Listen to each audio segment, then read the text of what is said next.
శుక్లాంబరధరం విష్ణుం శశివర్ణం చతుర్భుజం ప్రసన్నవదనం ధ్యాయేత్ సర్వవిఘ్నోపశాంతయేత్. గురుర్బ్రహ్మా గురుర్విష్ణుః గురుర్దేవో మహేశ్వరః గురుః సాక్షాత్ పరబ్రహ్మ తస్మై శ్రీగురవే నమః. వ్యాసాయ విష్ణురూపాయ వ్యాసరూపాయ విష్ణవే నమో వై బ్రహ్మనిధయే వాసిష్ఠాయ నమో నమః. కూజంతం రామ రామీతి మధురం మధురాక్షరం ఆరుహ్య కవితాశాఖాం వందే వాల్మీకికోకిలం.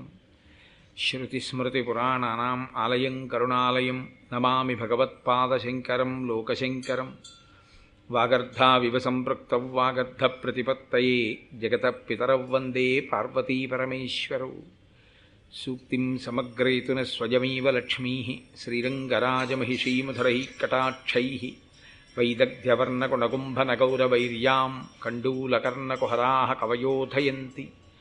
హైమోర్ధ్వపుండ్రమజహన్మకుటం సునాసం మందస్మితం మకరకుండలచారుగండం బింబాధరం బహుళదీర్ఘకృపాకటాక్షం శ్రీవేంకటేశముఖమాత్మని సన్నిధత్తాం. విమలపటీ కమలకుటీ పుస్తకరుద్రాక్షశస్తహస్తపుటీ కామాక్షీ పక్ష్మలాక్షీ కలితవిపంచీ విభాసి వైరించీ. మనోజవం మరుతతుల్యవేగం జితేంద్రియం బుద్ధిమతాం వరిష్టం వాతాత్మజం వనరయూధముఖ్యం శ్రీరామదూతం శిరసా నమామి. ఆపదామపహర్తారం దాతారం సర్వసంపదాం లోకాభిరామం శ్రీరామం భూయో భూయో నమామ్యహం. నారాయణం నమస్కృత్య నరం చైవ నరోత్తమం దేవీం సరస్వతీం వ్యాసం తతో జయముదీరయేత్. హరి ఓం. పరమేశ్వర స్వరూపైన సభకి నమస్కారం. మనకి జీవితంలో అనేకమైన సంఘటనలు జరుగుతూ ఉంటాయి. అసలు యథార్థములకు జీవితమే సంఘటనల యొక్క పరంపర. అయితే వెనక్కి తిరిగి చూసుకుని ఈ సంఘటన ఇలా ఎందుకు జరిగి ఉండి ఉంటుంది, ఈ సంఘటన జరిగిన తరువాత నేను ఎంత జారుడు మెట్ల మీద నిలబడి ఉన్నాను, నిజంగా ఏదో పరమేశ్వర అనుగ్రహం ఉండి రక్షింపబడ్డాను, కానీ నేను ఈ సంఘటనలని అలా కొనసాగిస్తే ఏ స్థాయికి కింద పడిపోయి ఉండేవాణ్ణో అనేటటువంటి అభిప్రాయం ఒకరికి ఏర్పడింది అనుకోండి, వాడు వెంటనే మళ్ళీ మెట్లెక్కడం ప్రారంభించినవాడు అని గుర్తు. అటువంటి సింహావలోకనం ఏమీ లేదనుకోండి, వాడు జారుడు మెట్ల మీద నిలబడి కిందకి వెళ్ళిపోతున్నవాడు అని గుర్తు. ఒకవేళ అలా సింహావలోకనం చేసుకున్నా, అయ్యా ఇది ఇలా ఎందుకు జరిగి ఉంటుందండి అని అడగడానికి శాస్త్రం తెలుసున్నవాడు, విషయాన్ని శాస్త్రీయమైన కోణంలో విచారణ చేసి చెప్పగలిగినటువంటి వాడు అలా చెప్పడమే తప్ప చెప్పడం వెనక స్వార్థం లేనివాడైనటువంటి ఒక వ్యక్తి దొరకడం అంతకన్నా కష్టం. ఒకవేళ ఇలా రెండూ కలిసి వచ్చాయనుకోండి, అది వాళ్ళిద్దరితో పోయే విషయం కాదు.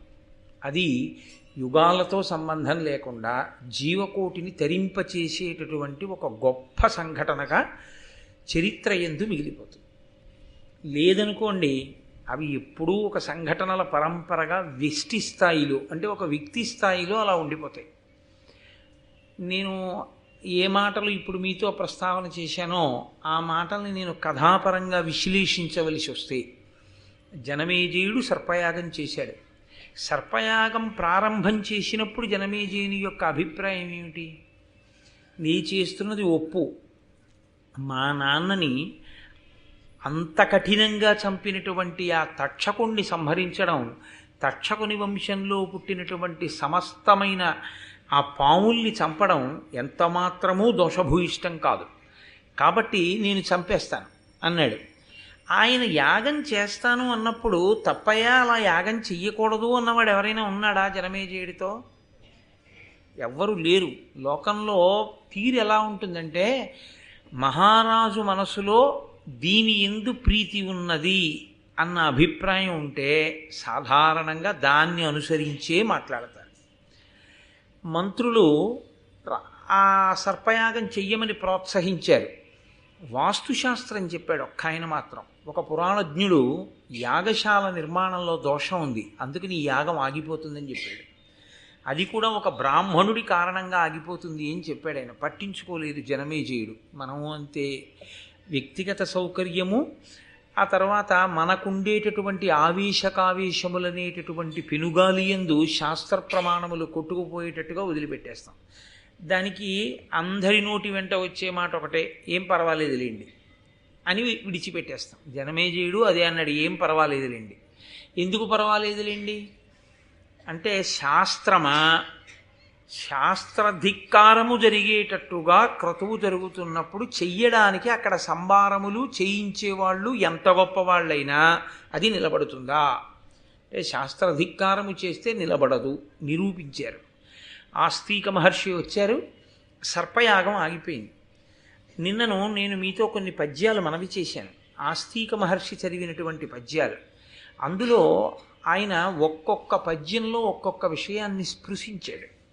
ముందు పరీక్షిత్తుని పొగిడాడు, తర్వాత ఆయన వ్యక్తిత్వాన్ని, జనమేజయుని యొక్క వ్యక్తిత్వాన్ని పొగిడాడు. ఏ కోణంలో?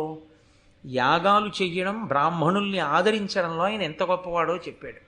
తరువాత ఏం చెప్పాడు? లోకంలో అనేక యాగములు జరిగాయి, అందులో సర్వోత్కృష్టమైన యాగములు ఏవి చెబుతూ జనమేజయుని యాగం గురించి కూడా చెప్పాడు.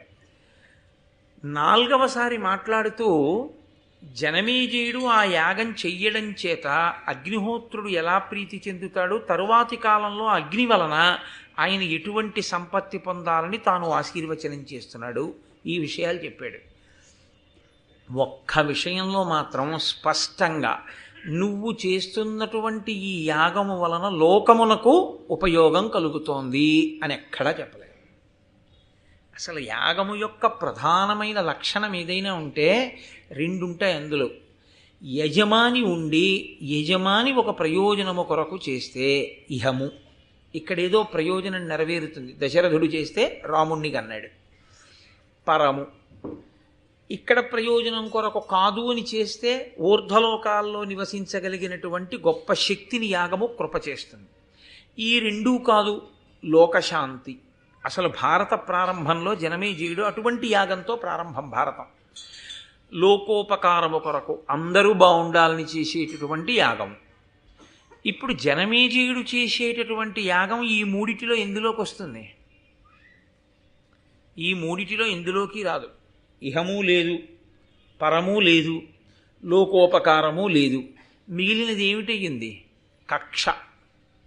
కక్ష కొరకు యాగం చెయ్యొచ్చా? ఇన్ని చేసిన నీ అనుభవం ఏమైనట్టు? ఇన్ని చేశానంటున్నావు, ఇంతమంది బ్రాహ్మణుల్ని ఆదరించానంటున్నావు, ఇంతమంది బ్రాహ్మణుల దగ్గర విషయములను తెలుసుకున్నానంటున్నావు, ఇన్ని యజ్ఞాలు చేశావు, ఇంత పరిపాలన చేశావు, తుట్టతుదకు నీ మనసు యొక్క వ్యగ్రతకి లొంగిపోయావు. లొంగిపోయి ఆ యాగం దేని కొరకు చేస్తున్నావంటే, ఎప్పుడో మీ నాన్నని కరిచినటువంటి ఒక పాము యొక్క ఉద్ధతిని మనసులో స్మరణ చేసి మొత్తం పావుల్ని చంపడానికి యాగం చేస్తున్నావు. పోనీ అదైనా నీ అంత నీకుగా కలిగిన సంకల్పమా? కాదు. ఉదంకుడొచ్చి ప్రచోదనం చేశాడు అటువంటి యాగం చెయ్యమని. ఉదంకుడు ఎందుకు చెయ్యాలి? ఆయన కోపం ఆయనకుంది. తక్షకుడు ఎప్పుడో ఆయనకు అడ్డొచ్చాడు. ఆ గురుపత్ని పౌష్య మహారాజు గారి యొక్క భార్య కుండలములను తెస్తుంటే ఆయన అపహరించి తీసుకెళ్ళి ఇబ్బంది పెట్టాడు అని. కాబట్టి భూతదయ లేకుండా చేసేటటువంటి యాగం ఏ ఫలితాన్ని ఇస్తుంది? కాబట్టి ఆప్ చేసి అన్నాడు. చాలా గొప్ప విషయం ఏమిటంటే, లోకంలో తనకి తట్టకపోయినా పెద్దలు చెప్పినప్పుడు వినగలగడం. ఇదొక్కటి లేకే రావణాసురుడు పాడైపోయాడు, ఇదొక్కటి లేకే దుర్యోధనుడు పాడైపోయాడు. ఇదొక్కటి ఉండడం చంద్రవంశంలో పాండవుల యొక్క ఆస్తి. వాళ్ళకి తట్టకపోవచ్చు, కానీ కృష్ణుడు చెప్తే వింటారు పాండవులు. అలా జనమేజయుడు కూడా విన్నాడు. విని ఉత్తర క్షణంలో యాగాన్ని ఆప్ చేసేయండి అన్నాడు. ఇప్పుడు యాగం ఆప్ చేసేసిన తర్వాత అది ఒక సంఘటనగా జనమేజయుడు విడిచిపెట్టి ఉంటే వైశంపాయనుడు భారతం చెప్పడం. నేను మీతో మనవి చేసింది అది. ఎవరు జీవితంలో జరిగినటువంటి సంఘటనని పరిశీలనం చేసుకొని దాని వలన ధార్మికమైనటువంటి ఆర్తి కలిగి, ధర్మము పట్ల అనురక్తి కలిగి, ఒక మహాపురుషుడి పాదములు పట్టుకొని దానికి ఉపశాంతిని కోరుతాడో అటువంటి వాడు అటువంటి వాడికి ఒక మహాపురుషుడు దొరికి జవాబు చెప్తే వాళ్ళిద్దరి మధ్య జరిగినటువంటి సంభాషణ లోకానికంతటికీ ఉపకారం చేస్తుంది. ఇక్కడ జనమేజయుడికి ఒక్కసారి విచారణా స్థితికి వెళ్ళాడు. అసలు నేను ఎందుకు చేశాను ఈ యాగం? నిజమే, ఆస్తికుడు చెప్పిన దాంట్లో ఏం దోషం ఉంది? కేవలం కక్షతో చేశాను. ఈ కక్షకి కారణం, పోని తక్షకుడు నాకేమైనా అపకారం చేశాడా? లేదు, తక్షకుడు మా నాన్నగారికి చేశాడు. మా నాన్నగారిని తక్షకుడు పడగొట్టాడని కక్ష పెట్టుకుని ఇప్పుడు నేను యజ్ఞం చేసి కొన్ని వేల లక్షల సర్పములనే కాల్చేశాను. మనిషి మనసులోకి కక్ష అన్నది ప్రవేశిస్తే అంతకుముందు విన్నవి, అంతకుముందు చదువుకున్నవి, అంతకుముందు నేర్చుకున్నవి ఎంత విచిత్రంగా కొట్టుకుపోయారా? కొట్టుకుపోయి ఇంకో ఆలోచన లేకుండా యాగం చేసేసాను అని ఆయన ఊరుకోలేదు. ఆయన ఏమనుకున్నాడంటే, నాకెవరూ చెప్పలేదు, అలా చెయ్యొద్దు అని చెప్పలేదు, ఆస్తికుడు చెప్పగానే ఆపేశాను. కానీ నాకన్నా ముందు పుట్టి ఈ రాజ్యాన్ని పరిపాలించి శరీరం విడిచిపెట్టినటువంటి పాండవులు, కౌరవులు నాకు తండ్రులు. వాళ్ళకి చెప్పడానికి పరమధర్మమూర్తి అయిన వేదవ్యాసుడున్నాడు. సాక్షాత్ ఆయన ఆత్మబంధువు. ఎందుచేత ఆ మాటకొస్తే అసలు ఆ పుట్టినటువంటి బిడ్డలలో ఆ వ్యాస స్పర్శ లేకుండా సంతానం కలగలేదు అక్కడ. కాబట్టి ఆయన వంశకర్త అయి ఉన్నాడు. అటువంటి మహాపురుషుడు ఆయన ఉన్నాడా? పెద్దరికం వహించి మాట చెప్పడానికి భీష్ముడు ఉన్నాడా? అడగకుండానే చెప్తాడు భీష్ముడు. మహాపురుషుడు ఆచార్యుడు ద్రోణుడు ఉన్నాడా? కృపాచార్యుడు ఉన్నాడా? ఇంతమంది ఉండే మరి ఎవరు వినకపోవడం వల్ల అంత పెద్ద యుద్ధం జరిగింది కురుక్షేత్రం. వాళ్ళు ఎక్కడో మాట వింటే ఇంత భారతం జరిగి ఉండకూడదు. కాబట్టి వ్యాసుడు ఉండగా ఇది ఎలా జరిగింది? అసలు ఎవరు మాట వినకపోవడం వల్ల జరిగింది? మాట వినకపోవడం అనేటటువంటిది కేవలం స్వభావరీత్యా మాట వినకపోవడం జరిగిందా? అంతకన్నా ఇంకా వెనకాతల కారణం ఏమైనా ఉందా? ఒక వ్యక్తి స్వభావరీత్యా మాట వినకపోవడం అన్నది జరిగి ఉంటే ఇంతమంది మహాత్ములున్న చోట ఒక్కడే పోయి ఉండాలి. అలా పోలేదు.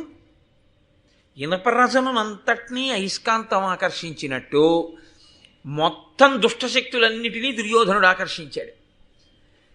దేవతాశక్తులన్నీ ఈశ్వరుడి ముందు నించున్నట్టు దేవతాశక్తుల యందు ఆవిర్భవించిన వారందరూ పాండవుల వైపుకి వెళ్ళారు.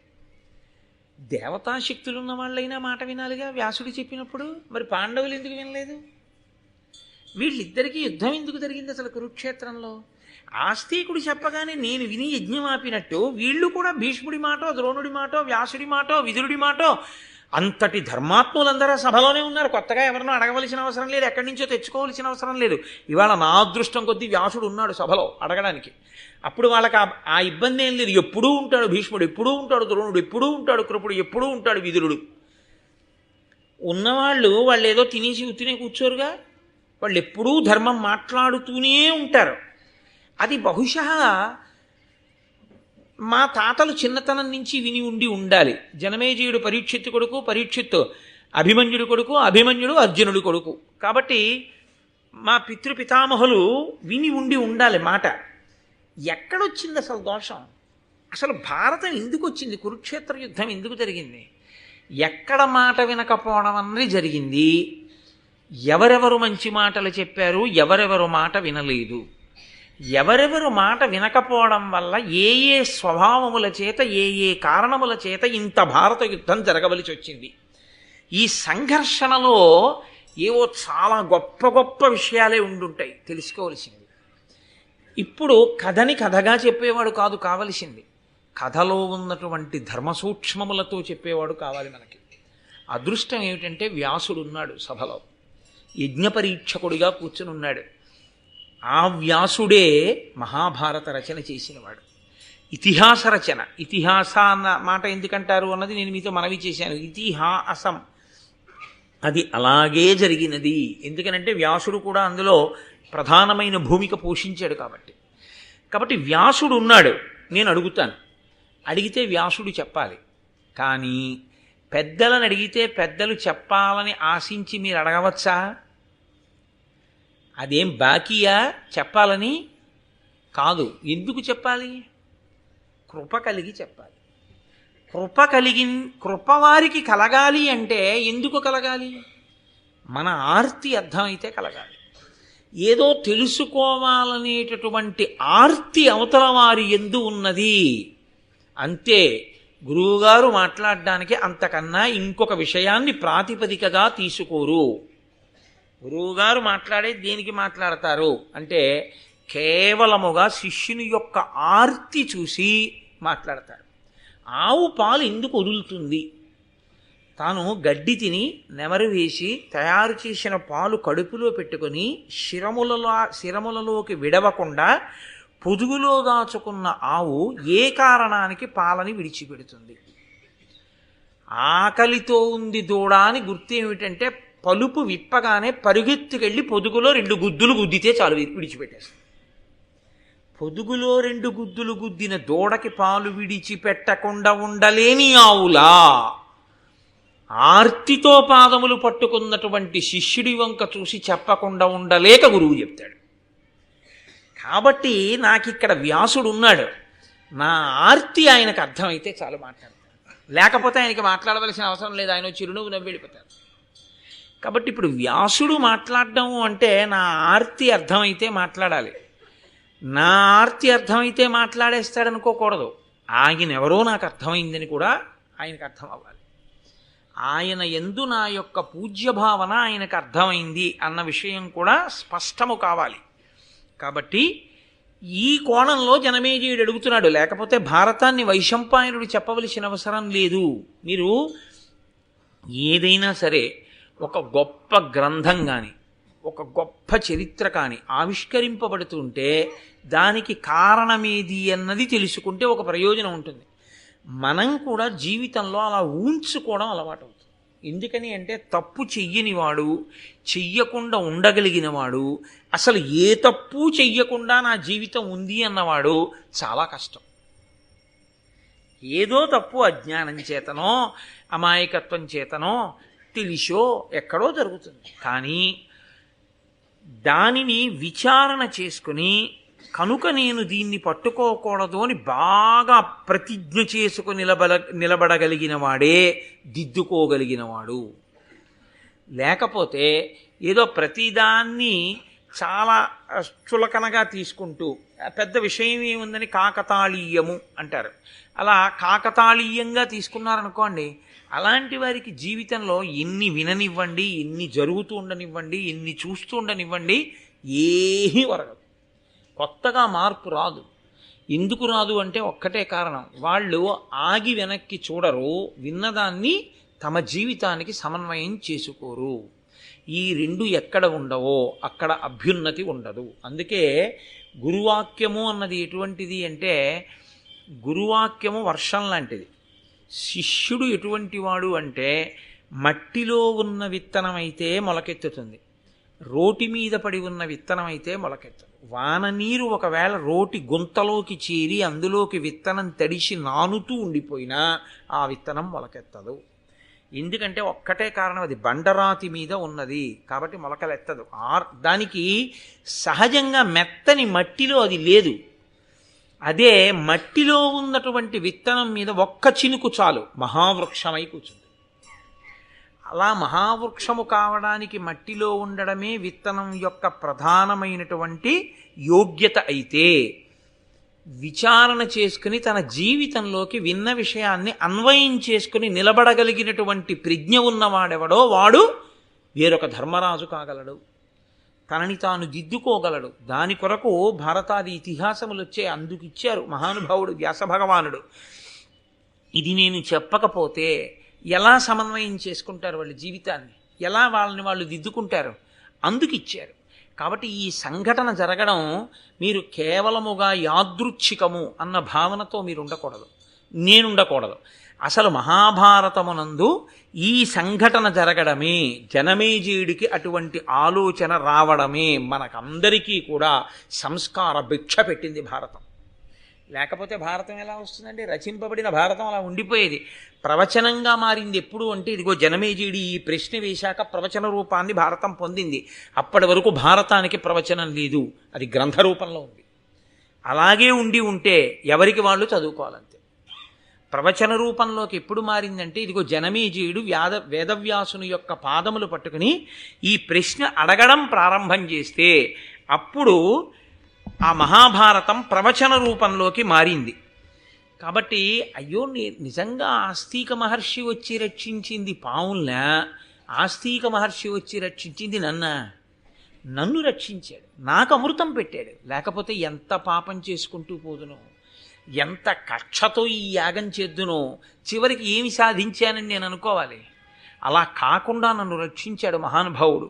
ఇది ఆయన మనస్సులో ఉన్న మాట. కాబట్టి ఆయన సభలో ఉన్నటువంటి వేదవ్యాసుణ్ణి చూసి పరమబ్రహ్మనిధిన్ పరాశరసుతున్ బ్రహ్మర్షి ముఖ్యున్ దయాపరు కౌరవ్య పితామహున్ జనహిత ప్రారంభు కృష్ణాజినాంబరు నీలాంబుదవర్ణ దేహు అనురూపప్రాంశు ఉద్యద్దివాకర రుక్పింగ జటాకలాపు గత రాగద్వేషు నిర్మత్సరున్.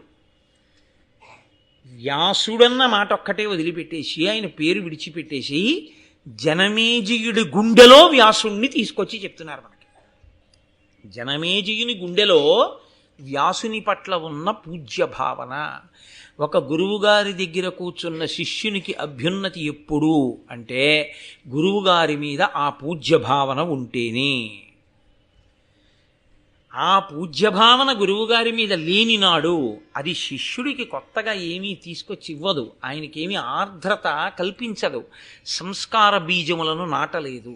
అందుకే పేరు విడిచిపెట్టేశాడు. అసలు విడిచిపెట్టేసి వ్యాసుని గొప్పతనాన్ని స్మరిస్తున్నాడు జనమేజయుడు. పరమబ్రహ్మనిధిన్, సాక్షాత్తు పరబ్రహ్మమే రాశీభూతమై నా కన్నుల ఎదుట కూర్చుని ఉంది.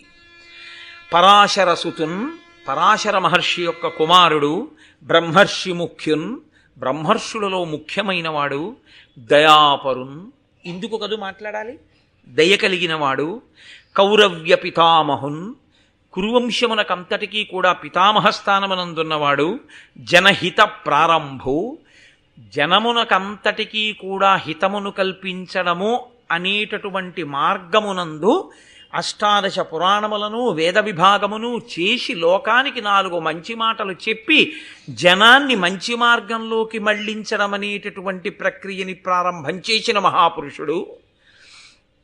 కృష్ణాజినాంబరు, కృష్ణాజినం కట్టుకుని ఉన్నవాడు, నీలాంబుదవర్ణదేహు, నల్లని మేఘం ఎలా ఉంటుందో అటువంటి శరీరంతో ఉన్నవాడు, అటువంటి కాంతితో ఉన్నవాడు, అనురూపప్రాంశు, ఆ పేరుకి తగినటువంటి గుణములు కలిగినటువంటి వాడు, ఉద్యద్దివాకర రుక్పింగ జటాకలాపు, అప్పుడే ఉదయించినటువంటి సూర్యబింబము నుంచి వచ్చేటటువంటి కాంతి ఎలా ఉంటుందో అటువంటి కాంతితో మిరిసిపోతున్నటువంటి ఎర్రని జటలు చుట్టబడినటువంటి ఆ కొప్పు కలిగినటువంటి వాడు, గత రాగద్వేషు, రాగద్వేషములు లేనివాడు, నిర్మత్సరున్, ఏమాత్సర్యము లేనివాడు.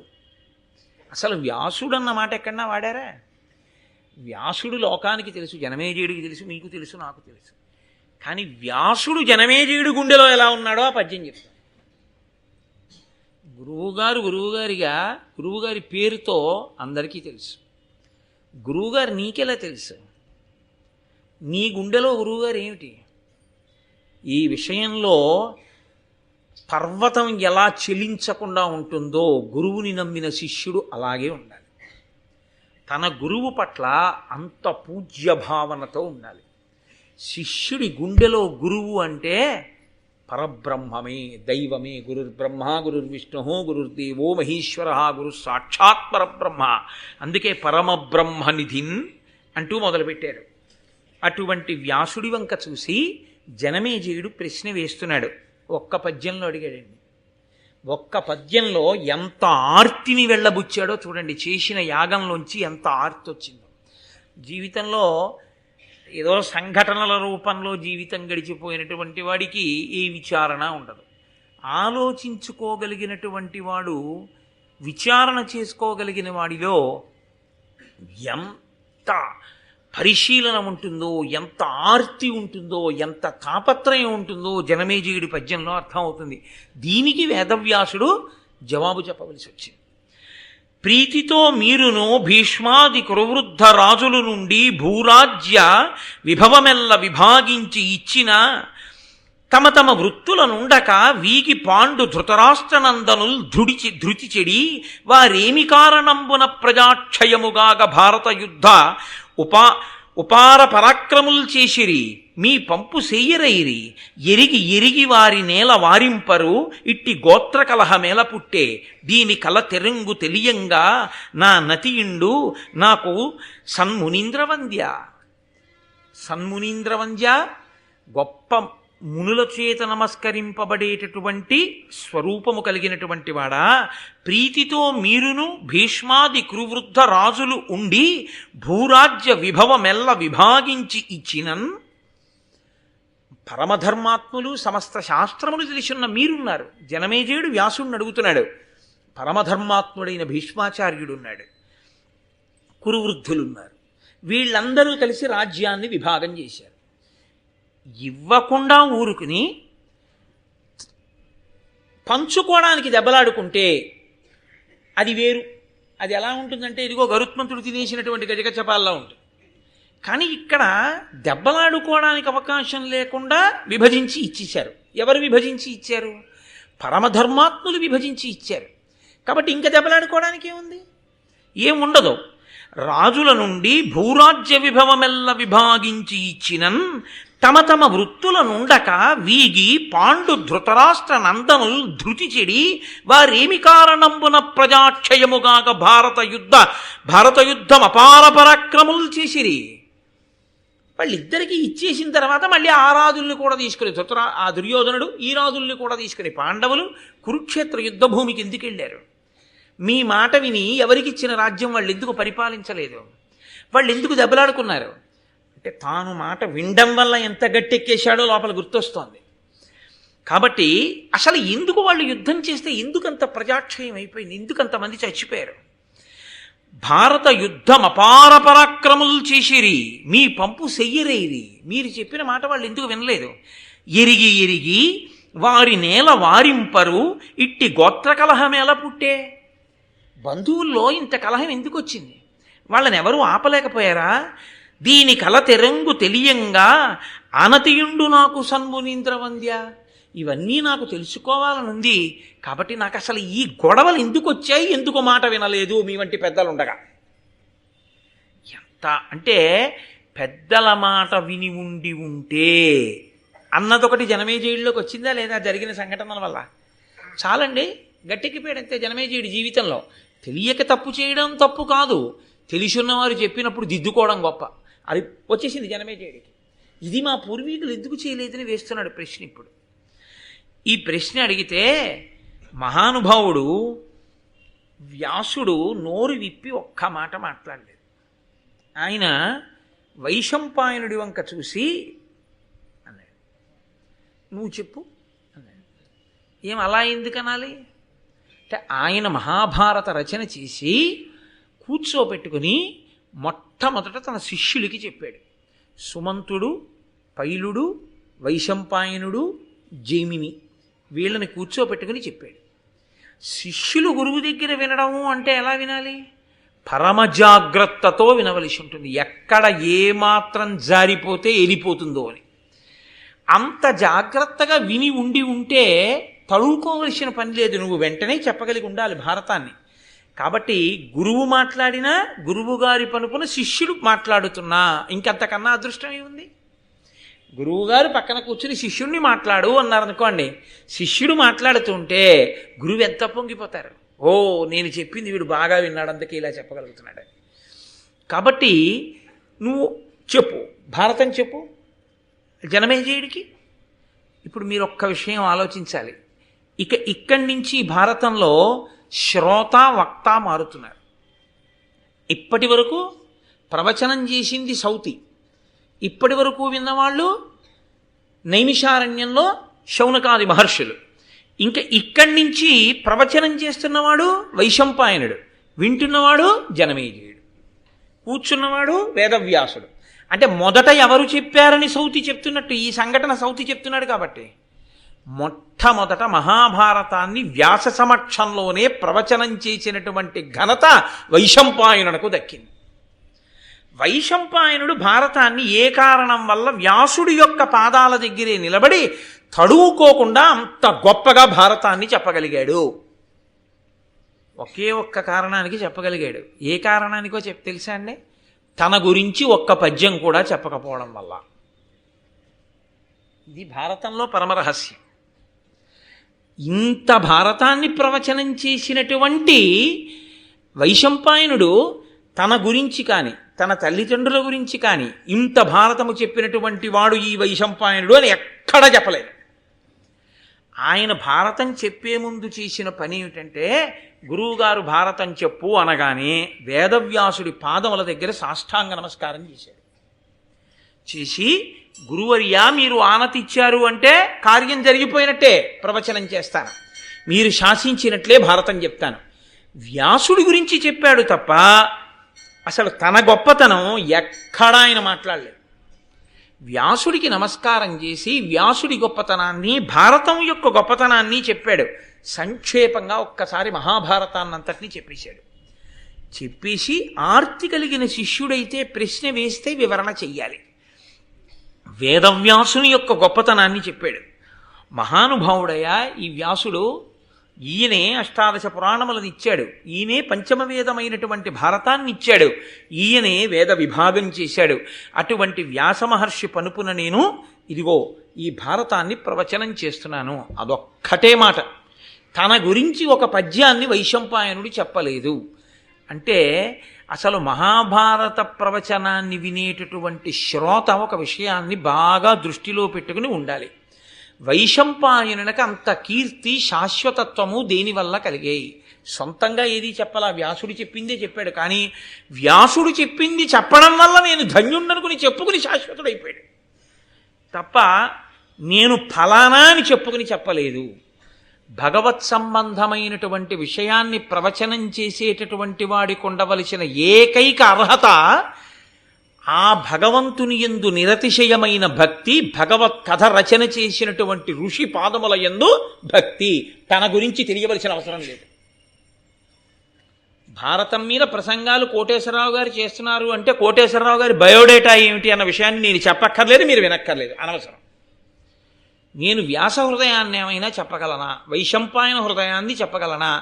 నేను నన్నయ్య గారి హృదయాన్ని ఏమైనా నేను చెప్పగలనా? అలా చెప్పగలిగితే, నేను పరమభక్తితో వాళ్ళకి నమస్కారం చేసి కూర్చోగలిగితే అదే నాకు భారతం చెప్పడానికి అర్హత.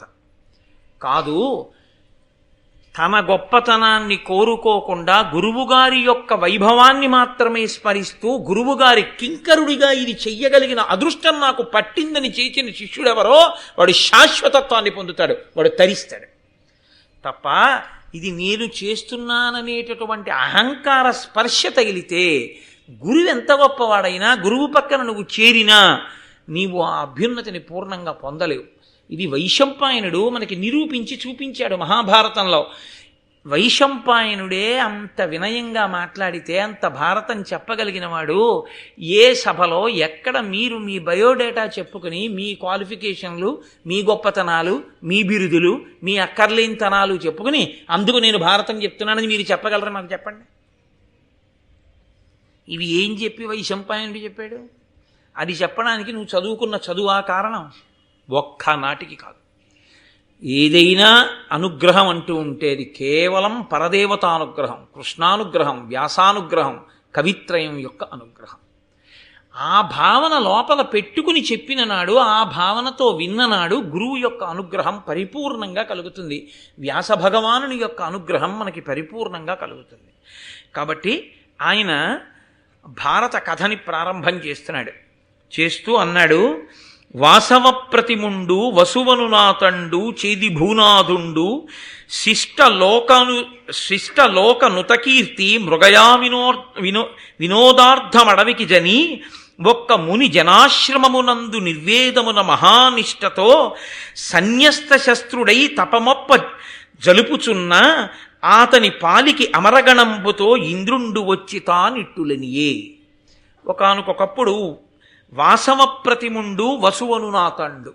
ఇంద్రుడితో సమానమైనటువంటి బలాపరాక్రమములు కలిగినటువంటి రాజు వసువు అనబడేటటువంటి వాడు. ఆయన చేది భూనాథుండు, చేది రాజ్యాన్ని పరిపాలిస్తూ ఉండేవాడు. అందులో శిష్టలోక నుత కీర్తి, లోకంలో ఉండేటటువంటి మంచివారి చేత కీర్తింపబడినవాడు. ఎవరు పడితే వాడు కీర్తించడం గొప్ప కాదు. లోకంలో మహాత్ములైన వారు, పెద్దలైన వారు, శిష్టులైనటువంటి వారు, అటువంటి వారు గుణములను కీర్తిస్తే షహబాష్ అనొక్క మాట అంటే తన జీవితానికి సార్థకత. కాబట్టి శిష్టలోకనుత కీర్తి మృగయా వినోదార్థమడవికి జని, ఆయన మృగయా వినోదార్థము, ఆయన కూడా వేట నెపం మీద అడవికి వెళ్ళాడు. వెళ్ళి జంతువుల్ని వేటాడాడు. ఒక్క మునిజనాశ్రమమునందు నిర్వేదమున మహానిష్టతో సన్యస్త శస్త్రుడై తపమొప్ప చరుపుచున్న అతని పాలికి అమరగణంబుతో ఇంద్రుండి వచ్చి, ఆ ఆశ్రమంలోకి వెళ్ళి అక్కడ తపస్సు చేసుకుంటున్నటువంటి ఋషుల్ని చూశాడు. ఏముంటుంది ఆశ్రమంలో? ఏమీ ఉండదు. తాటాకుతో నీసినటువంటి కప్పు, లేదా ఆ జనుముతో నీసిన కప్పు, వెదురుతో కట్టి మట్టితో అలికినటువంటి గోడలు. ఆ గోడ కూడా పూర్తిగా ఉండదు, పిట్టగోడంత మట్టి ఉంటుంది, మిగిలింది వెదురుతో ఉంటుంది. కర్రతో చేసినటువంటి ఒక ఆచమన పాత్ర, ఏదో కొద్దిగా కావలసినటువంటి సంభారములు, ఇన్ని పువ్వులు, ఇన్ని పత్రాలు, కాస్త తేనె, 4 పళ్ళు, ఇన్ని దుంపలు తప్ప ఇంకా ఏది అక్కడ భోగ వస్తువు అన్నది ఏది ఉండదు. మనం లోకంలో ఇది ఉంటే మనకి సుఖంగా ఉంటుందని మనం ఏమనుకుంటామో అవేమీ అక్కడ ఉండవు. ఎన్ని ఉన్నా సుఖశాంతులు లేని మనం ఉంటాం, ఇవేవీ లేకుండా శాంతిగా ఆయన ఉంటాడు. అంతే తేడా. అందుకే అన్నీ ఉన్నవాడు శాంతి కోసం అక్కడికి వెళ్తుంటాడు. కాబట్టి ఇప్పుడు రాజుకి నిర్వేదం ఎందుకు కలిగింది? ఒక్క మునిజనాశ్రమమునందు నిర్వేదమున మహానిష్టతో సన్యస్త శస్త్రుడై తపమొప్పజలుపుచున్న అతని పాలికి అమరగణంబుతో ఇంద్రుండు వచ్చి తానిట్టులనియే అనవలసిన అవసరం ఏంటి? రాజు చూసి అనుకున్నాడు, ఒరే, చేది రాజ్యాన్ని పరిపాలించాను, ఇంద్రుడితో సమానం అనిపించుకున్నాను, ఇంత బలపరాక్రమాలు ఉన్నవాణ్ణి, కానీ ఏమిటి నేను సాధించింది? అంతఃపురంలో ఉన్నాను, చలువరాతి మేడల్లో తిరిగాను, హంసతూలికా తల్పాల మీద పడుకున్నాను, కానీ శాంతి ఒక్కటే లేదు. ఎప్పుడూ మనసులో బెంగే, ఏదో పీడ గురించినటువంటి ఆలోచనే. ఈయనో పరమేశ్వరుణ్ణొక్కడిని నమ్ముకుని ఇంత తేనె, 4 పళ్ళు, ఇన్ని పువ్వులు, ఇంత పత్రి పెట్టుకుని హాయిగా ఈ కుటీరంలో, ఈ ఆశ్రమంలో ఎంత ప్రశాంతంగా ఉన్నాడు. నేను రాజదండం పట్టు కూర్చుంటే నా చాట్న కొట్టుకుంటున్నారు అందరూ. ఈయన అలా కూర్చుని ఈశ్వరుణ్ణి ధ్యానం చేస్తూ కూర్చుంటే సహజంగా జాతి వైరం ఉన్నటువంటి ప్రాణులు జాతి వైరాన్ని మరిచి చెలిమి చేసి తిరుగుతున్నాయి ఈయన తపప్రభావానికి. ఇది కదురా అసలు మనిషి శాంతిగా బతకడం అంటే. ఇది ఏమిటి నేను పొందిందా ఆ రాచరికంలో, ఏమిటి నేను పొందిందా ఐశ్వర్యంలో? వద్దు అని ఇది నిర్వేదము. అయ్యో, నేను చేసింది నాకు దేనికి పనికొచ్చిందన్న భావన కలిగి ఆయన కూడా సైన్యాన్ని దూరంగా పెట్టేసి ఆ అస్త్రాలు శస్త్రాలు తీసి అవతల పారేసి, చిచి వీటి గొడవ ఇంకొద్దని ప్రశాంతంగా కూర్చుని తపస్సు చేసుకోవడం మొదలెట్టాడు. చాలా చిత్రమైన విషయం కదండి. మార్పు రావడాన్ని మాట్లాడుతోంది భారతం అని మీరు గుర్తుపట్టాలి.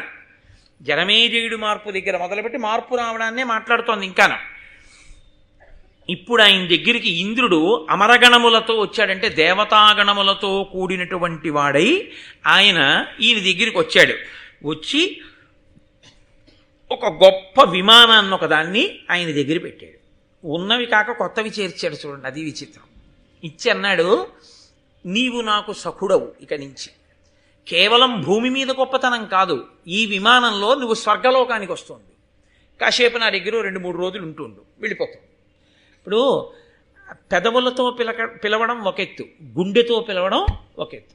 ఎప్పుడైనా మా ఊరు వస్తే ఒకసారి రండి అనడం వేరు, మీరు ఎలా అయినా ఖాళీ చేసుకుని మా ఇంట్లో 2 రోజులు ఉండేటట్టుగా రండి అనడం వేరు కాదు. మా ఊరు వస్తే రండి అన్నప్పుడే అర్థమైపోయింది. మన పని మీద ఏమైనా పెడితే ఒకసారి ఆయన ఇంటికి వెళ్ళాలి, ఉంటే ఉంటాడు నాకు తెలియదు. మీరు ప్రయత్నపూర్వకంగా మా ఇంటికి రండి 2 రోజులు, ఈ ఊళ్ళో 2 రోజులు మా ఇంట్లో ఉండి వెళ్ళాలి మీరు, తప్పదు అన్నాడు అనుకోండి, గుండెలతో పిలుస్తున్నాడని గుర్తు కదండి. కాబట్టి ఇంద్రుడు ఈయన పొందిన శాంతికి మిచ్చి ఇవన్నీ ఇస్తున్నాడు. ఇప్పుడు ఇంకా శాంతి ఉంటుందా? ఇంకా కొత్త అల్లర్లు ప్రారంభమవుతాయా? కొత్త అల్లరే ప్రారంభమవుతుంది. కాబట్టి ఇప్పుడు బాహ్యంలో గొప్ప వైభవాన్నే కృప చేస్తున్నాడు. ఒక దివ్య విమానాన్ని ఇచ్చి ఏదో మీరు అప్పుడప్పుడు మా దగ్గరికి వచ్చి స్వర్గలోకంలో కాసేపు కూర్చుని ఉండండి అంటే ఎలా పెడతాడు? ఒక దివ్య విమానం ఇచ్చాడు. ఈ విమానంలో స్వర్గలోకానికి వచ్చేస్తే ఓ 2-3 రోజులు మా దగ్గర ఉండి సంతోషంగా గడిపి వెడుతుందిరుగా. అంతేకాదు, నీకు ఈ మణి సువర్ణ విమానంతో పాటుగా నీ శరీరానికే ఒక దివ్యత్వం ఇచ్చేస్తున్నాను. ఇక నీకు కొత్త దేదీప్యమానమై దివ్యత్వముతో కూడినటువంటి శరీరమును పొంది ఉంటావు. వాడని పద్మాలతో కూడినటువంటి మాల ఒకటి నీకు ఇస్తున్నాను. అది వేసుకుని ఉంటే నీకు శత్రువులైనటువంటి రాజులు నీ మీద విడిచిపెట్టేటటువంటి బాణములు అసలు నీ శరీరానికి వచ్చి తగలవు. అది నిన్ను అలా కాపాడుతుంటుంది. ఆ పద్మాలు ఎన్నటికీ వాడిపోవు, అలాగే అవి ఎప్పుడు గుబాళిస్తూ ఉంటాయి. అటువంటి మాల ఇస్తున్నాను. దీనితో పాటుగా దుష్ట శిక్షణ శిష్ట రక్షణ చెయ్యడానికి నీకు వేణు ఇష్టిని కూడా ఇస్తున్నాను. అంటే ఒక వెదురు కర్ర ఒకటి ఇస్తున్నాను. అది ఒక దివ్యమైన వెదురు కర్ర. ఆ కర్ర నువ్వు చేత్తో పట్టుకుంటే దుష్టులను శిక్షించగలవు, శిష్టులను రక్షించగలవు. కాబట్టి ఇదిగో ఇవన్నీ నీకు ఇస్తున్నాను. కాబట్టి నువ్వు చక్కగా సంతోషంగా కాలం గడుపు. ఇప్పుడు ఆయన దేవేంద్రుడు ఏ సంవత్సరంలో ఏ తిథి నాడు తనకి ఇవన్నీ ఇచ్చాడో జ్ఞాపకం పెట్టుకుని ఆ తిథి నాడు ఒక ఉత్సవం చేస్తుండేవాడు.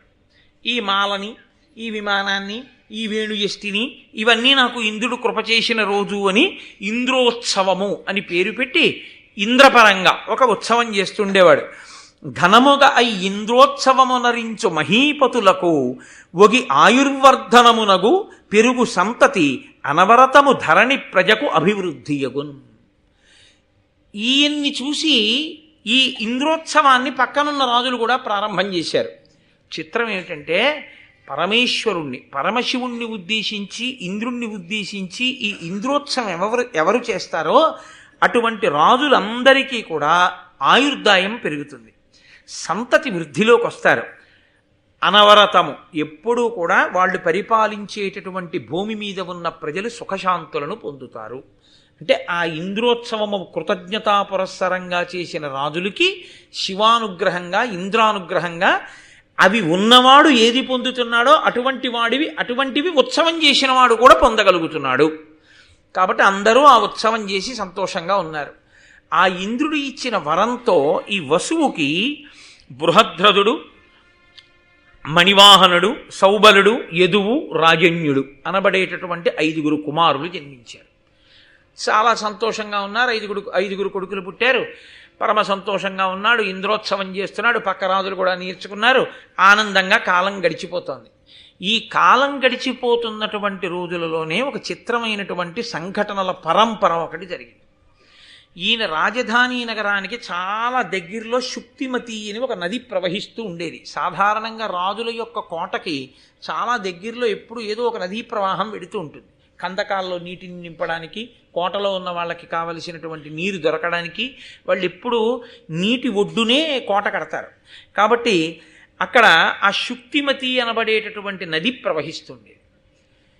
నదిని స్త్రీవాచకంతో చెప్తారు, సముద్రాన్ని పుంవాచకంతో చెప్తారు. అందుకే నదులన్నీ సముద్రుణ్ణి చేరుతాయి. సముద్రుణ్ణి భర్తగా చెప్తారు, నదుల్ని పత్నులుగా చెప్తారు. ఈ శుక్తిమతి అనేటటువంటి నది ప్రవాహం వెడుతున్నప్పుడు ఆవిడ అందచందాలు చూసిందో పర్వతం. ఆ పర్వతం పేరు కోలాహలము. ఆ పర్వతానికి నది నచ్చింది. ఈవిడ మీద మనసు పెంచుకున్నాడు. అంటే ఏమన్నా అలా ఉంటుందా లోకంలో అని మీరు అనుకోకూడదు. జీవుడు అని ఒకడు ఉంటాడు. ఇప్పుడు నేను అన్నప్పుడు జీవుడు ఒకడు ఉంటాడు అనుభవించడానికి. అసలు యథార్థమునకు జీవుడు అనుభవించడానికే సుఖదుఖాలని శరీరం వస్తుంది. ఈ శరీరం ఈశ్వరుడు ఎందుకు ఇస్తాడంటే పాపం తీయాలి, పుణ్యం తీసేయాలి. ఈ 2 ఎలా తీసేయాలి? దీన్నో దాన్ని ఇస్తాడు, ఈ శరీరాన్ని ఇస్తాడు. ఇచ్చి జీవుడిని ఇందులో పెడతాడు. పెడితే ఈ మోకాలు నొప్పి పెట్టింది అనుకోండి, ఏమిటోనండి మోకాలు నొప్పి అని జీవుడు ఎవరి మోకాలు మీదో కిందటి జన్మలో కొట్టినటువంటి పాపాన్ని ఇప్పుడు పోగొట్టుకుంటాడు. ఇది ఉంది కాబట్టి. అందరూ రోహిణీ కార్తెలో విలవిల్లాడిపోతుంటే ఈయనొక్కడు ఏసీలో కూర్చుని ఉంటాడు. అప్పుడు సుఖం పేరుతో ఇది సంతోషిస్తూ ఉంటుంది, పుణ్యాన్ని అలా తీసేస్తుంది. ఇప్పుడు ఏం పోతున్నట్లని మీరు లెక్కేసుకోవాల్సి ఉంటుంది. సుఖం అనుభవిస్తే పుణ్యం పోతోంది, దుఃఖం అనుభవిస్తే పాపం పోతోంది. ఈ రెండు అనుభవాలకి ఇదే కావాలి. ఇప్పుడు ఈ రెండిటి కోసం ఇది ఇచ్చి దీనిలో జీవుణ్ణి కూర్చోబెడతాడు. ఈ జీవుడు కనబడుతున్నాడా? ఇదే కనబడుతూ ఉంటుంది. డాక్టర్ గారి దగ్గరికి వెళ్తే ఈ నొప్పి చేత జీవుడు బాధపడుతున్నాడు అనం, ఇది నొప్పెడుతోందండి మోకాలంటాం కదండి. జీవుడు ఒకడు ఉంటాడు. వీళ్ళు జీవస్థాయిలో మాట్లాడుతున్నారని మీరు అర్థం చేసుకోవాలి. అందుకని కోలాహలమన్న పర్వతానికి ఈ శుక్తిమతి అన్న నది నచ్చి ఆయన అమాంత కోలాహలం అనేటటువంటి పర్వతం లేచొచ్చి ఈ శుక్తిమతి అనేటటువంటి నదీ ప్రవాహానికి అడ్డంగా కూర్చుంది. అనగా స్త్రీ పురుష సంబంధంగా అనుభవించింది అని ఒక మాట అంటే దోషమేం లేదు, కానీ బలాత్కారముగా ఆ నదిని అనుభవించింది ఆ కోలాహలం అనేటటువంటి పర్వతం. ఆ శుక్తిమతి అన్న నది పొందినటువంటి పరితాపాన్ని రాజు అర్థం చేసుకున్నాడు. రాజు అంటే ఎవరు? క్షితినాథుడు. లోకంలో ఏ జీవుడికి బాధ కలిగినా ఆయన రక్షించాలి. అందుకని ఆయన వెళ్ళి తన కాలుతో తన్నాడు ఆ కోలాహలం అన్న పర్వతాన్ని. అది ఎగిరి ఎక్కడో పడిపోయింది. ఆయనంతటి బలవంతుడు. ఆయన పేరు వసువు. కానీ ఆయన ఇంద్రుడిచ్చిన విమానంలో పైన తిరుగుతూ ఉంటాడు కాబట్టి ఆయన్ని ఉపరిచర వసువు అని పిలిచారు, పైన తిరిగే వసువు అని. ఆ ఉపరిచర వసువు కాలుతో తంతే కోలాహలం అన్న పర్వతం వెళ్ళి ఎక్కడో పడింది. అంటే మీరు ఇందులో ఒక విషయాన్ని బాగా గమనించాలి. ఏదో కథ కింద వినడం కాదు. రాజు అనగా ఎంత ధర్మాన్ని పాటించి ప్రాణుల యొక్క గొప్పతనాన్ని చూస్తుంటాడో, సమస్త ప్రాణుల యొక్క క్షేమాన్ని రాజు ఎలా చూడాలో చెప్తోంది. కాబట్టి ఎవరో నోరున్న మనిషి కాడు. నదికి ఆపదొస్తే ఆ పర్వతాన్ని తన్నాడు. కానీ ఆ పర్వతం ఈ నదితో సంగమించినటువంటి కారణం చేత ఆ నదికి ఓ కొడుకు పుట్టాడు, ఓ కూతురు పుట్టింది. వాళ్ళు మనుష్య శరీరంతో పుట్టారు. ఇది ఈశ్వరాజ్ఞ. దీనికి కారణం ఏమిటి అన్నది నేను మీకు బాగా అర్థం కావలసిన స్థితి ఒకటి వస్తుంది. అక్కడ నేను మీకు చెప్తాను. మహాభారతం ధర్మమే మాట్లాడుతుంది ఎప్పుడు. ఇప్పుడు ఆ పుట్టినటువంటి కొడుకు పేరు సుపదుడు, ఆ పుట్టినటువంటి ఆడపిల్ల పేరు గిరిక. ఆ నది అంది మహానుభావుడు అదిగో ఆ ఉపరిచరవసు వచ్చి కాలుతో తన్నాడు కాబట్టి ఆ కోలాహలం అన్న పర్వతం ఎక్కడో పడింది. నాకు అదిగో ఆ కోలాహలం అన్న పర్వతం వల్ల ఓ కొడుకు కూతురు పుట్టారు. వీళ్ళని రాజుకు అప్పచెప్పేస్తానని రాజుకి ఇచ్చేసింది కానుకగా. అయితే రాజు ఇందులో ఈ గిరిక యొక్క అందచందాలు చూసి సంతోషించి తాను పెళ్లి చేసుకున్నాడు. ఈ పిల్లవాడున్నాడే సుపదుడు, వీణ్ణి తన సేనాపతిగా నియామకం చేశాడు. ఇప్పుడు శుక్తిమతి నదికి పుట్టినటువంటి కొడుకు ఉపరిచర వసువు యొక్క సేనాపతి. శుక్తిమతి నదికి కోలాహల పర్వతానికి పుట్టినటువంటి కూతురు గిరిక ఉపరిచర వసువుకి భార్య. ఇక్కడ మీరు కొంచెం విశాల హృదయంతో జాగ్రత్తగా వినవలసి ఉంటుంది. లేకపోతే వ్యాస భగవానుడికి నన్నయ్య గారికి ఇంత చాలా తక్కువ స్థాయిలో రచన చెయ్యవలసిన అగత్యం పట్టిన వాళ్ళు కారు వాళ్ళు అన్న పవిత్ర హృదయంతో వినవలసి ఉంటుంది. ఈ గిరిక అందచందాల మీద రాజు యొక్క మనసు నిలబడింది. ఎప్పుడు నిలబడి ఉంది? ఆమె ఋతుమతి అయి ఉన్నది ఒకసారి. అప్పుడు ఈయన పితృదేవతలు పిలిచి, ఉపరిచర వసువు యొక్క పితృదేవతలు పిలిచి, నీ భార్య ఋతుమతి అయి ఉన్నది, అందుకని నీవు వెళ్ళి ఆమెకి మాంసాహారమును తెచ్చి పెట్టు అన్నాడు. నేను దాపరికం లేకుండా ధర్మాన్ని మాట్లాడవలసి వస్తే మీతో ఒక విషయాన్ని నేను ప్రస్తావన చేయవలసి ఉంటుంది. బ్రహ్మచర్యము అని శాస్త్రంలో ఒక మాట. ఈ బ్రహ్మచర్యము అన్నది గృహస్థాశ్రమ ప్రవేశాత్పూర్వ బ్రహ్మచర్యము ఒకటి ఉంటుంది. గృహస్థాశ్రమ ప్రవేశం తర్వాత కూడా బ్రహ్మచర్యం ఉంటుంది. ఎలా ఉంటుంది అంటే సంతానమును పొందడం అనేటటువంటిదే ప్రధానమైన ప్రయోజనం గృహస్థాశ్రమానికి. కాబట్టి సంతానమును పొందడానికి అత్యంత యోగ్యమైన కాలము ఋతుస్నాత అయిన భార్యా సంగమము కనుక ఋతుస్నాత అయి భార్య ఉన్న కాలంలో భర్త ఎక్కడికో వెళ్ళిపోడు, భార్య దగ్గరే ఉంటాడు. అది ఆయనకి ధర్మం. అది పతి ధర్మం, ఇది పత్నీ ధర్మం. సత్సంతానము కొరకు, ఎందుకంటే వివాహము ప్రజాపత్యర్థం కాబట్టి ఆమె యొక్క బలం, ఆమె యొక్క శక్తి బాగా ఉంటేనే మంచి పిల్లవాడు లోపల తయారవుతాడు. ఆమె ఋతుమతి అయ్యింది కాబట్టి, క్షత్రియుడివి కాబట్టి వేటాడి మాంసం తెచ్చి ఆవిడికి పెట్టు. ఆమె ఋతుస్నాత అయిన తరువాత నువ్వు సంగమిస్తే మంచి సంతానం కలుగుతుంది. అది ఆంతరవాక్కు. అందుకని పితృదేవతలు చెప్పిన మాట విని ఉపరిచర వసువు వేటకెళ్ళాడు. వేటకి వెళ్ళి ఆయన జంతువుల్ని వేటాడుతున్నాడు. ఆయన మహానుభావుడు, సామాన్యుడు కాడు. నన్నయ్య గారు ఆయన్ని అమోఘవీర్యుడు అని పిలిచాడు. అమోఘవీర్యుడు అంటే ఏ కారణము చేత కూడా నిష్ప్రయోజనమయ్యేటట్టుగా వీర్యము స్ఖలనమయ్యేవాడు కాడు అని దాని అర్థం. అయితే ఈ మాటని నేను మీకు బాగా అర్థం అవడానికి ఒక ఉపమానంతో చెప్తే మీరు తేలిగ్గా పట్టుకోగలుగుతారు. నేను ఎక్కువ దాని గురించి ప్రసంగం చెయ్యక్కర్లేదు. ఒక మహానుభావుడు తెల్లవారుజామున 5 గంటలకి కూర్చుని ఇలా ఆసనం వేసుకుని వెన్నుపాము నిటారుగా పెట్టి భ్రూమధ్యమునందు చూసి జపం చేసుకోవడం మొదలు పెడితే రాత్రి 9 గంటలకి కన్నులు విప్పి ఒక పావుగంట అయి ఉంటుందా అని అడిగాడు ఆయన. అడిగితే తెల్లవారుజామున 5 గంటలకు కూర్చున్నారు మీరు జపానికి, ఇప్పుడు రాత్రి 9 అయింది అంటే మీరు 16 గంటలు జపం చేశారు, మీరు పావుగంట అయిందా అని అడుగుతున్నారు. అంటే ఇప్పుడు ఇది నాకెలా ఉంటుంది నాలాంటి వాడికి? అమోఘం రా మహానుభావుడు, 16 గంటలు అసలు కూర్చున్నవాడు కూర్చున్నట్టు ఇలా ఎలా ఉన్నాడు జపం చేస్తూ? అంతసేపు కూర్చుని పైగా పావుగంట అయింది అని అడిగాడా? అలా ఎలా ఉండిపోయాడండి ధ్యానంలో అని ఆయన గురించి నేను ఆలోచించినప్పుడు నా స్థాయిలో నాకు ఆయన్ని ఏమంటాను? మహానుభావుడండి బాబు, నిజంగా అలా ఎలా కూర్చున్నాడండి అంటాను. ఎందుకని? నేను అలా ఉండలేను కాబట్టి నాకు ఆయన మహానుభావుడు కదండి. నేను కూడా అలా ఉండగలను అనుకోండి, నేను 17 గంటలో 18 గంటలో కూర్చోగలను అనుకోండి.